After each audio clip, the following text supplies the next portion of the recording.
നാട്ടിൽ നിന്ന് വന്നിട്ടുള്ള ആദ്യത്തെ ദിവസമാണ് കേട്ടോ. അതുകൊണ്ട് തന്നെ ഇച്ചുവിന് ഭയങ്കരമായിട്ട് ബോറടിക്കുന്നുണ്ടായിരുന്നു. അവിടുന്ന് ഇങ്ങനെ കുറേ ആൾക്കാരുടെ ഇടയിൽ നിന്ന് പെട്ടെന്ന് ഇങ്ങനെ ഒറ്റയ്ക്കായപ്പോൾ ഒരു ഭ്രാന്ത് ഇച്ചുവിനുണ്ടായിരുന്നു കേട്ടോ. അപ്പോൾ അതുകൊണ്ട് തന്നെ നമ്മളെന്താ അടുത്തുള്ളൊരു പാർക്കിൽ പോയി. ഇവിടെ ഇങ്ങനെ എല്ലാ സ്ഥലങ്ങളിലും പാർക്കും കാര്യങ്ങളൊക്കെ ഉണ്ടാവും. ജിമ്മിൻ്റെ പാർക്ക്, പിന്നെ അതുപോലെ തന്നെ കുട്ടികൾക്ക് കളിക്കാനുള്ളത്, യോഗ ക്ലാസ്, അങ്ങനെയൊക്കെ ആയിട്ടുള്ള പാർക്കും കാര്യങ്ങളൊക്കെ ഉണ്ട് കേട്ടോ. അപ്പോൾ അതുകൊണ്ട് തന്നെ നമ്മളടുത്തുള്ള ഒരു പാർക്കിലോട്ട് വന്ന് ഇച്ചുവിനെ കുറേ നേരമൊക്കെ കളിപ്പിച്ചു. ഇവൾക്ക് ഈ ഒഴുകുന്നതിൽ കയറാൻ ഭയങ്കര പേടിയായിരുന്നു കേട്ടോ. ആ സ്റ്റെപ്പ് കയറും, എന്നിട്ട് അവിടെ നിന്നിട്ട് തിരിച്ചിറങ്ങും. പക്ഷെ ഇപ്പോൾ ആൾ ലെവലായി. ആരെങ്കിലുമൊക്കെ വന്നാൽ ആളിങ്ങനെ പിന്നാക്കം നിൽക്കും കേട്ടോ. ഇപ്പോൾ ആളിങ്ങനെ പോയിട്ട് സെറ്റായി വരുന്നുണ്ട്.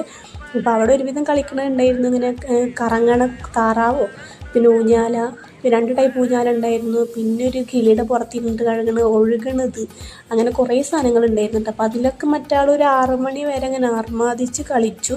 ഞങ്ങൾ വിചാരിച്ച് കളിച്ചോട്ടെ, നാൾക്ക് ഒറ്റയ്ക്കാവുമ്പോൾ ആ ഒരു ബോറടി ഉണ്ടാവും കേട്ടോ.